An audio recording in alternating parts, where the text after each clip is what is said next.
नमस्कार, मी वनश्री पांडे तुम्हा सर्वांचं ऊर्जा विथ वनश्री या कार्यक्रमात स्वागत करते. ऊर्जा ती जी तुझ्यात आहे, माझ्यात आहे.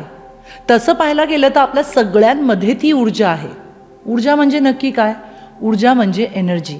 आणि एनर्जी ही प्रत्येक ठिकाणी प्रत्येकात युनिवर्सने देवाने दिलेली आहे. फक्त काय होतं ना, आपण या धकाधकीच्या जीवनामध्ये ती जी ऊर्जा आहे किंवा ती जी एनर्जी आहे ती कुठेतरी आपण त्याला आपण सप्रेस करतो. आणि म्हणूनच मी म्हणते, डोंट सप्रेस, प्लीज एक्सप्रेस. कारण जितकं तुम्ही एक्सप्रेस करता तितक्या तुमच्या आतमध्ये ज्या काही नेगेटिव्ह गोष्टी आहेत त्या बाहेर पडतात आणि नवीन गोष्टी ज्या आहेत किंवा तुमची जी ओरिजिनल स्ट्रेंथ आहे, जी एनर्जी आहे ती तुम्हाला खूप वेगळ्या लेवलला घेऊन जाते. सो ऊर्जाचा बेसिक कॉन्सेप्ट किंवा ऊर्जाची जी बेसिक आयडिया आहे ती तुमच्यापर्यंत वेगवेगळ्या स्पिरिच्युअल मोडॅलिटीजबद्दल छान सोप्या पद्धतीत माहिती मांडणे हा आहे. आणि तुमच्याबरोबर मी आज जे काही शेअर करणार आहे पुढच्या एपिसोड्समध्ये सुद्धा, हे मी स्वतः अनुभवलेले अनुभव आहेत, स्वतः अनुभवलेल्या प्रॅक्टिसेस आहेत, स्वतः अनुभवलेल्या हीलिंग गोष्टी आहेत. ॲक्च्युली मी स्वतःला हील करायला गेले होते, पण ते करत असताना त्या हीलिंग्समधनं मी जे काही शिकले त्याची मांडणी मी माझ्या वेगवेगळ्या डायरीजमध्ये करून ठेवली. आणि प्रत्येक टप्प्यावर जेव्हा मला असं वाटलं की now I can't do, I have to give up, पण त्यातली एखादी हीलिंग मोडॅलिटी माझ्या मदतीला धावून आली. तुमच्यासारखीच मी सुद्धा थोडीशी अविश्वासी होते, माझा विश्वास नव्हता या सगळ्या गोष्टींवर. कारण लहानपणापासून हे शिकवलेलं असं, जे डोळ्यांना दिसतं तो विश्वास आहे, पण आपण विसरून जातो. जो श्वास घेतो तो आपल्याला दिसत नाही तरी तो घेत असतो. आपण विश्वास ठेवून आपल्या हृदयात आपले जे ठोके आहेत हृदयाचे ते आपल्याला दिसत नाहीत, पण आपण तरीसुद्धा विश्वास ठेवतो. आणि डोक्यात येणारे विचार जे दिसत नाहीत पण त्या विचारांवरतीच अख्खी दुनिया चालते, आणि नाकाने घेणारा श्वास तो सुद्धा दिसत नाही. सो या सगळ्या गोष्टीनंतर माझा विश्वास बसला. आणि ऊर्जा या कार्यक्रमातून माझे अनुभव, मी ज्या गोष्टी शिकलेली आहे, मी काही तज्ज्ञ नाही आहे, पण ज्या गोष्टीने मला माझ्या आर्ट सर्जरीजमधनं बाहेर पडण्यासाठी मदत केली आणि आता असंख्य क्लायंट्सना मी त्यातनं बाहेर आणण्यासाठी मदत करते, त्या सगळ्या मोडॅलिटीज मी तुमच्याबरोबर सरळ सोप्या मराठी भाषेमध्ये शेअर करणार आहे. हळूहळू तुमच्या लक्षात येईल की या सगळ्या गोष्टींचा प्रभाव तुमच्यावर पडून तुमचं आयुष्यसुद्धा अगदी मॅजिकलरित्या बदलायला लागलं आहे. So first modality, law of attraction. So friends, ऊर्जामधला पहिला जो भाग आहे तो भाग आहे खूप स्पेशल, लॉ ऑफ अट्रॅक्शन. आपण सगळ्यांनीच लॉ ऑफ अट्रॅक्शनबद्दल ऐकलं, आणि स्पेशली आफ्टर 2020 पॅन्डेमिकनंतर. कारण बहुतांश लोक जे स्पिरिच्युअलिटीकडे वळलेले आहेत किंवा स्पिरिच्युअल नॉलेज जे जास्त लोकांना मिळायला लागलेलं आहे ते पॅन्डेमिकनंतर. त्याचं कारणसुद्धा मी सांगते. कारण आपण इतके वर्ष एका रॅट रेसमध्ये धावत होतो, पण पॅन्डेमिकने प्रत्येकाच्या आयुष्याचं जे चाक होतं ना तिथे थोडंसं पंक्चर केलं होतं. प्रत्येकाला विचार करायला वेळ दिला, प्रवृत्त केलं की तू काय करतेस किंवा तू काय करतोयस. ती शांतता, तो सायलन्स, त्या सायलन्समुळे आपण आपल्याकडे बघून आपल्या मनातले खूप सारे क्वेश्चन्स, की आपण नवीन नवीन बिझनेसेससुद्धा त्यातनं निर्माण झाले आफ्टर 2020.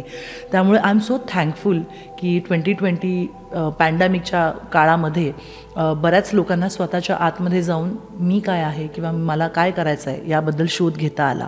सो लॉ ऑफ अट्रॅक्शनबद्दल आणि मॅनिफेस्टेशनबद्दल तेव्हा खूप सगळीकडनं ऐकू येत होतं, पण कोणाला माहीत नाही की लॉ ऑफ अट्रॅक्शन म्हणजे नक्की काय, लॉ ऑफ अट्रॅक्शन कसं तुम्ही मॅनिफेस्ट करू शकता किंवा कसं त्याचा वापर करायचा, आणि मुळात लॉ ऑफ अट्रॅक्शन आहे काय. So law of attraction is a process for manifestation. म्हणजे तुम्हाला जे मागायचं आहे युनिवर्सकडून त्याच्यासाठी जी एक प्रोसेस असते त्या प्रोसेसला आपण लॉ ऑफ अट्रॅक्शन म्हणतो. ह्याच्यामध्ये काही जादू वगैरे नाही आहे. युनिवर्सकडे खूप द्यायला आहे तुमच्यासाठी, पण आपले लिमिटिंग बिलीव्स आपल्याला त्या गोष्टी आपल्यापर्यंत पोहोचू देत नाहीत. सो लॉ ऑफ अट्रॅक्शनचे की पॉईंट्स काय आहेत? Your thoughts become your reality. तुमचे जे थॉट्स आहेत ती रियालिटी होऊ शकते. त्याच्यानंतर तुम्ही कोणत्या व्हायब्रेशनवरती व्हायब्रेट करताय. कारण फॉर एक्झाम्पल, जर तुम्हाला 98.3 ऐकायचं किंवा कुठलंही रेडिओ स्टेशन ऐकायचं आहे तर तुम्ही 98.2 किंवा 98.6वर गेलात तर खरखर येते. पण जेव्हा तुम्ही 98.3वर परफेक्ट जाता तेव्हा परफेक्ट तुमच्या आवडीचं गाणं तुम्हाला ऐकू येतं. सो युनिवर्सची जी ही एनर्जी आहे, व्हायब्रेशन आहे, तर तुम्ही या व्हायब्रेशनला जर व्हायब्रेट होत असाल तर ह्याच्यामध्ये कधीही तुम्हाला गोष्टी मिळणार नाहीत. ही एनर्जी खाली येऊ शकत नाही of course. So what we can do, आपले व्हायब्रेशन्स जे आहेत ते आपण हळूहळू वाढवून त्या एनर्जीपर्यंत जाऊ शकतो, म्हणजे युनिवर्सला जे आपल्याला द्यायचं आहे ते आपल्यापर्यंत पोहोचतं. लॉ ऑफ अट्रॅक्शन करण्यासाठी सक्सेस सगळ्यात महत्त्वाची गोष्ट जी येते that is your thoughts and clarity. तुम्हाला लॉ ऑफ अट्रॅक्शन लाईफमध्ये इम्प्लिमेंट करायचं असेल तर सगळ्यात पहिल्यांदा तुमचे थॉट्स, तुम्हाला काय हवं आहे, तुम्हाला किती हवं आहे, तुम्हाला किती दिवसात हवं आहे, बरं तुम्ही ते मिळाल्यावरती काय करणार आहात, हे जे थॉट्स आहेत त्याची क्लॅरिटी असणं खूप जास्त गरजेचं आहे. कारण without thoughts, without having clarity in your mind तुमच्यापर्यंत त्या गोष्टी अजिबात पोचणार नाही आहेत. त्यानंतर सेकंड पॉईंट जो येतो दॅट इज युअर इमोशन्स, की तुम्ही जेव्हा थॉट्स क्रिएट करता तुमच्या डोक्यामध्ये विथ क्लॅरिटी, तुम्हाला ते इमोशन्स फीलसुद्धा करावे लागतात. फॉर एक्झाम्पल, मला समजा अमेरिकेला जायचं आहे, फाईन. सो तुम्हाला हा एक थॉट क्लिअर पाहिजे की अमेरिकेमध्ये जायचं असेल तर कुठल्या स्टेटमध्ये जायचं आहे. फॉर एक्झाम्पल, जर कोणाला न्यूयॉर्कमध्ये जायचं असेल, फाईन, तर तुम्हाला तो थॉट क्लिअर करावा लागेल की मला न्यूयॉर्कला जायचं आहे, 2025मध्ये जायचं आहे, 2 महिन्यासाठी जायचं आहे किंवा जॉबसाठी, जे काही असेल ते स्पेसिफिकली क्लॅरिटी सकट तुम्ही ते डोक्यामध्ये आणायचं आहे. मग सेकंड पार्ट येतो इमोशन्स, की तुम्ही US ला गेल्यावर तुम्हाला एक्झॅक्टली काय फील होणार आहे. तुम्हाला आनंद होणार आहे, तुम्हाला feel of sense of achievement होणार आहे, काय फील होणार आहे ते तुम्हाला आत्ता फील करावं लागेल. Because what you feel you attract, what you throw you get and what you think you become. So तुम्हाला ते इमोशन आहे ते फील करावं लागेल. त्यानंतर तुम्हाला त्या व्हायब्रेशन्स आणि फ्रिक्वेन्सीवरती राहावं लागेल. म्हणजे मी असं म्हणत नाही की तुम्ही लगेच इथून लगेच न्यूयॉर्कला जा, पण मे बी इंग्लिश मूवीज तुम्ही जास्त बघायला लागाल, किंवा ऑफकोर्स आता US ला गेल्यावरती जे इंग्लिश आहे त्या ॲक्सेंटची तुम्ही प्रॅक्टिस करायला लागा. As if you staying in New York but you are staying here. म्हणजे यू आर प्रॅक्टिसिंग. तुम्ही काय करताय हे करून तुमच्या बॉडीला आणि तुमच्या ब्रेनला तुम्ही प्रिपेअर करताय, आणि मग हे सिग्नल्स जेव्हा युनिवर्सला जातात, बिकॉज एव्हरीथिंग इज एनर्जी, तर ती एक्झॅक्टली एनर्जी तुमच्याकडे रिफ्लेक्ट व्हायला लागते. कशी? तशा टाईपची लोकं, तशा टाईपच्या ऑपॉर्च्युनिटीज तुमच्याकडे यायला लागतात. आणि मग science, the fourth point is science. तुम्हाला तसे सायन्स यायला लागतात. मे बी एखादा मित्र आहे जो US ला असेल, तो म्हणत अरे तुझी आठवण आली, तू इथे आमच्या कंपनीमध्ये एखादा जॉब ओपनिंग आहे, किंवा मे बी तुम्हाला न्यूयॉर्कच्याच गाड्या म्हणा, बिल्डिंग्स म्हणा, किंवा फिल्म्स, असं काही ना काहीतरी डोळ्यासमोर येत असेल. पण that time you have to register की मला हे युनिवर्सकडनं सायन्स येत आहेत. सी, युनिवर्स किंवा देव ही कॉन्सेप्ट असं कोणी समोर नाही आहेत. तुम्हाला भूक लागली ना तर तुम्हाला जाऊन जेवावं लागेल. तुमचं फेवरेट जेवण तुम्हाला मिळू शकेल, पण ते आता if I like pav bhaji for example, ती पावभाजी माझ्याकडे येणार नाही आहे चलत, वनश्री आय लव्ह यू, तू खाऊन घे मला. No, I have to go. मला उठावं लागेल, मला त्या पावभाजीकडे जावं लागेल आणि मग ती मला खावी लागेल. पण येस, पावभाजी मॅनिफेस्ट केली, मला पावभाजी येणार आहे. लोक गल्लत कुठे करतात? लोक म्हणतात पॉझिटिव्ह बोलतोय मी तर बंगला मागितला, मी गाडी मागितली, आणि मग लोक काही करत नाहीत. तुम्हाला तुमच्या थॉट्स आणि क्लॅरिटीनंतर ॲक्शन घेणं तितकंच महत्त्वाचं आहे. कारण तुम्ही जोपर्यंत गाडी आहे पण गाडीत पेट्रोल तुम्ही टाकलं नाहीत, आणि जर चावी भले किती ऑटोमॅटिक असली, पण you have to give something to get something. So तुम्हाला काहीतरी द्यावं लागेल जर तुम्हाला काही हवं असेल. So law of attraction successfully तुम्हाला करायचं असेल तर बेसिकली क्लॅरिटी की तुम्हाला काय हवं आहे. सेकंड इज इमोशन्स की तुम्हाला ते फील करायचं आहे की तुम्ही एक्झॅक्टली ते आल्यावर कसं तुम्हाला वाटणार आहे, काय वाटणार आहे, त्या सगळ्या गोष्टी.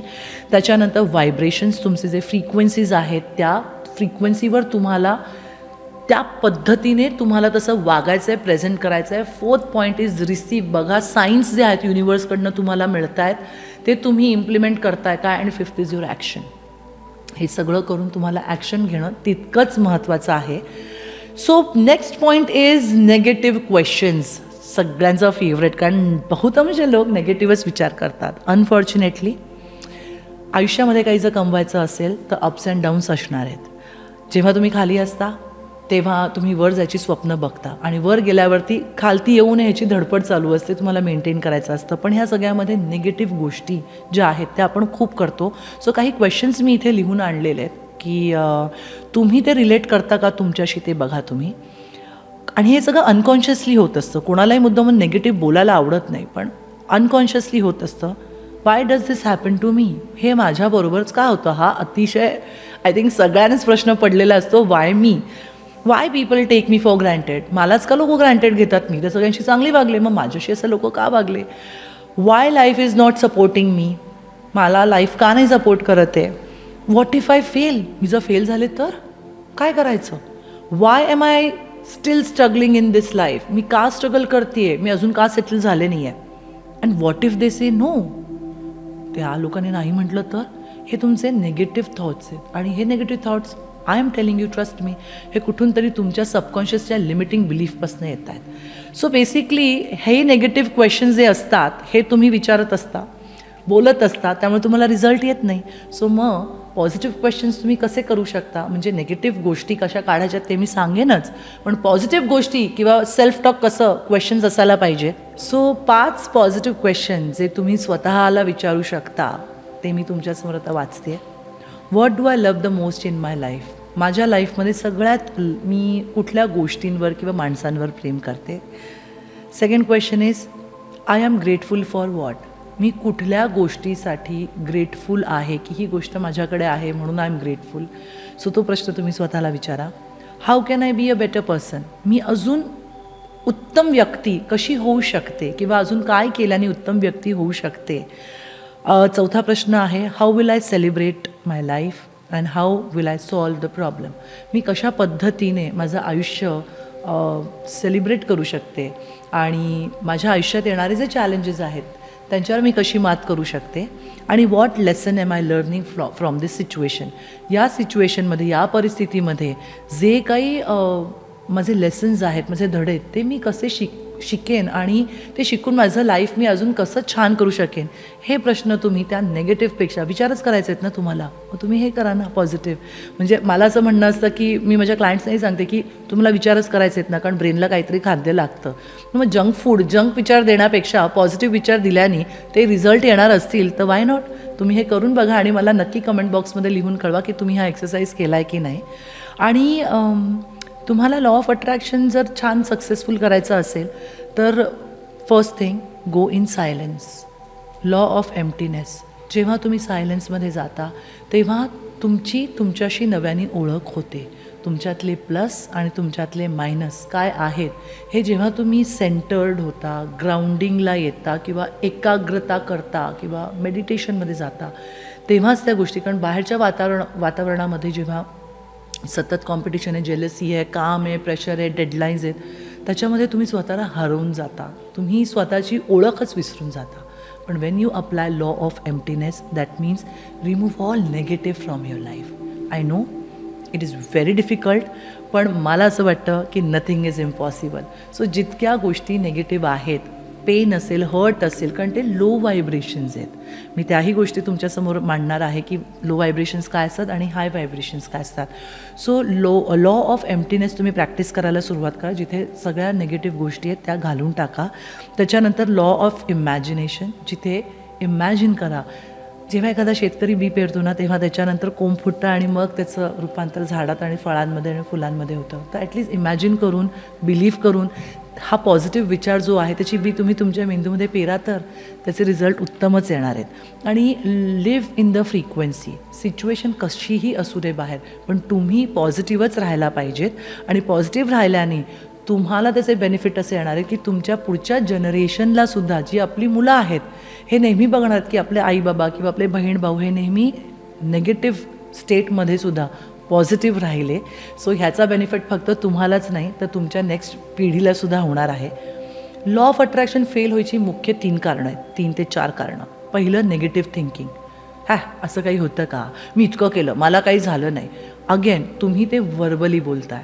कुठून येत आहे? तुमच्या सबकॉन्शियसमधनं. तुमच्या सबकॉन्शियसला तुम्ही जर पॉझिटिव्ह बोललात तर डेफिनेटली कॉन्शियसली तुमच्यामध्ये ती व्हायब्रेशन, ती फ्रिक्वेन्सी येईल आणि तुम्ही गोष्टी अट्रॅक्ट करायला लागाल. Lack of clarity. बहुतांश लोकांना काही माहीतच नसतं. मला घर पाहिजे, गाडी पाहिजे, but you have to be clear. कुठली गाडी पाहिजे, मर्सिडीज पाहिजे, कुठल्या कलरची पाहिजे, मग त्याच्यामध्ये बसल्यावर तुम्हाला कसं वाटतं, मग तिथून तुम्ही कुठे जाताय, काय ड्राईव्ह करून कुठल्या रेस्टॉरंटवर जाताय, कसं खाता, हे सगळं तुम्हाला इमॅजिनेशन तुमच्या ब्रेनला द्यावं लागतं. कारण तुमच्या ब्रेनला तुम्ही जे देता तेच ते तुम्हाला रिटर्न देतो. So you have to have clarity. एक क्लॅरिटी असणं गरजेचं आहे, पण ते होत नाही बहुतांशच्या. आणि डाऊट आणि फिअर, लोक डाऊट करतात, लोकांना भीती वाटते, अरे बापरे माझं जर पगार आता 50,000 आहे तर मी 2 लाखाची स्वप्न कशी बघू. पण तुम्हाला एक गोष्ट ते सांगते, हे हा जो थॉट प्रोसेस आहे तो माझासुद्धा होता, मी कसे 2 लाख रुपये मागू. पण युनिवर्सला मला 5 लाख द्यायचे होते, पण माझ्या लिमिटिंग बिलीफमुळे मी 50,000 मागायला सुद्धा लाजत होते. सो माझं रिसिव्हिंग मी स्वतः बंद केलं होतं.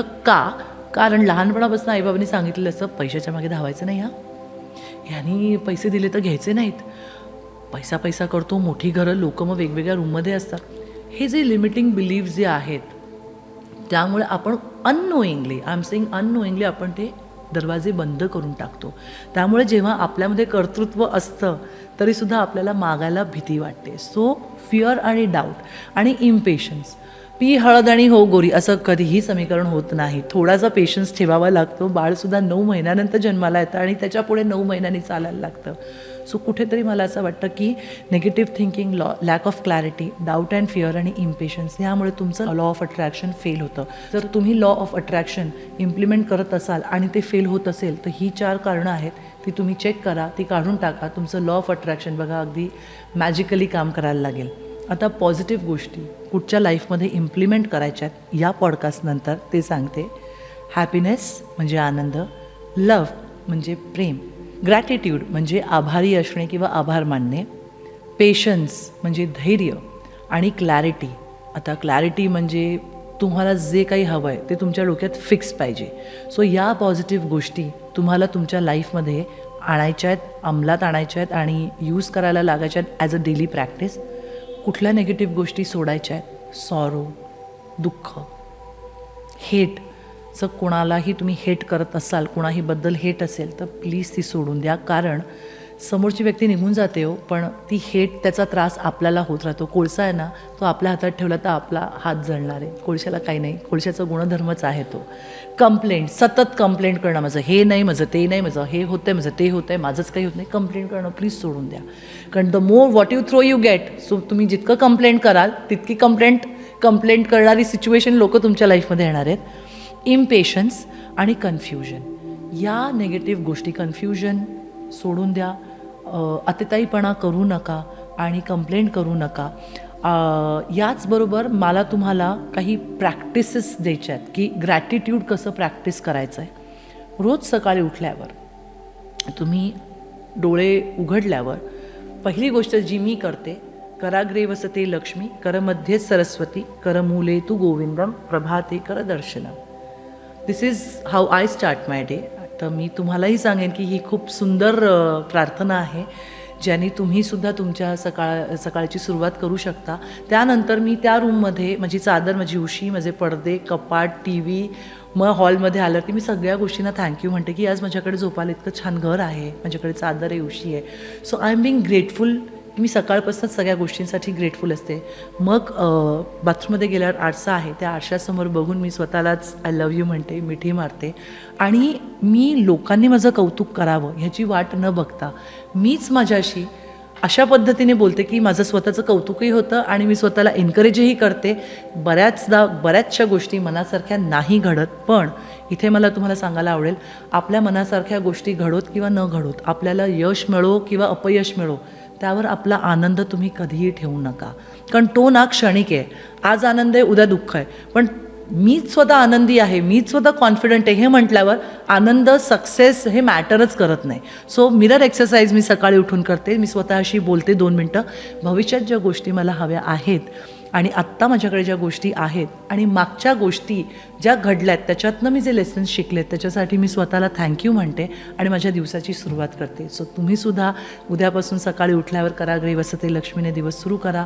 तुमच्या लाईफमधल्या 5 गोष्टी ज्या आहेत त्याच्यासाठी थँकफुल राहा आणि रात्री झोपताना सुद्धा बिकॉज रात्री आपण जेव्हा झोपतो तेव्हा सबकॉन्शियस माइंड सगळ्यात जास्त काम करतो. तर 5 अशा गोष्टी ज्या तुम्हाला फ्युचरमध्ये हव्या आहेत, त्या 5 गोष्टी मे बी तुम्ही इमॅजिनेशन करा किंवा लिहा, पण त्या डोक्यामध्ये विचार तो ठेवून मग तुम्ही झोपा आणि मग बघा हळूहळू तुमच्या लक्षात येईल तुमचं लॉ ऑफ अट्रॅक्शन जे आहे. Because this is a process, this is not a technique, this is a process to attract manifestation. म्हणजे ही प्रोसेस जर तुम्ही फॉलो केलीत परफेक्टली, म्हणजे गुगल मॅप जर तुम्ही परफेक्टली फॉलो केलात तर तुम्ही डेस्टिनेशनवर पोचता, तशीच ही प्रोसेस आहे. तुम्ही लॉ ऑफ अट्रॅक्शन मी जे जे पॉईंट सांगितले, तुम्ही हा एपिसोड वाटलेस पुन्हा पहा, पॉज करून पहा, पॉईंट्स लिहून घ्या, नोट्स काढा.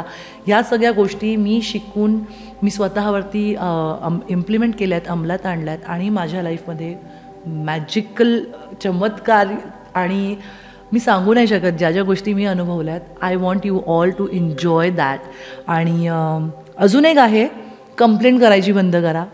जे आहे त्याच्यामध्ये आनंदी राहा. येस, ती गोष्ट किंवा ती सिच्युएशन सुधारण्याचा प्रयत्न डेफिनेटली करा. मी असं म्हणत नाही तुम्ही तिथे राहा, पण कंप्लेंट करू नका. कारण जेव्हा तुम्ही कुठल्याही गोष्टीला घेऊन कंप्लेंट करता, तुमच्या एनर्जीज तुम्ही लो लेवलला टाकता, लोअर फ्रिक्वेन्सीमध्ये जात आहेत. तर त्या सिच्युएशनमध्ये कशा पद्धतीने तुम्ही त्या गोष्टी पॉझिटिव्हली हँडल करू शकता त्याबद्दल विचार करा. सो आय होप तुम्हाला लॉ ऑफ अट्रॅक्शनबद्दल जे काही कन्फ्युजन होतं ते दूर झालं असेल. आणि जरी तुमच्या मनात काही क्वेश्चन्स असतील तर डेफिनेटली तुम्ही कमेंट बॉक्समध्ये मला लिहून पाठवा, म्हणजे मी तुमची उत्तरं देऊ शकेन. अजून लॉ ऑफ अट्रॅक्शनबद्दल तुम्हाला काही ऐकायचं असेल तर तुम्ही मला नक्की कळवा. ऊर्जा हा जो प्रोग्राम आहे किंवा हा जो कार्यक्रम आहे, ऊर्जा याचा उद्देशच असा आहे की तुमच्यातली जी एनर्जी आहे, तुमच्यातली जी ऊर्जा आहे त्याची ओळख तुम्हाला करून द्यायची आहे. आणि once you do that you are unstoppable. Thank you so much. आजचा एपिसोड तुम्हाला कसा वाटला तुम्ही मला खालती कमेंट बॉक्समध्ये लिहून पाठवा. आणि आमचा हा एपिसोड जास्तीत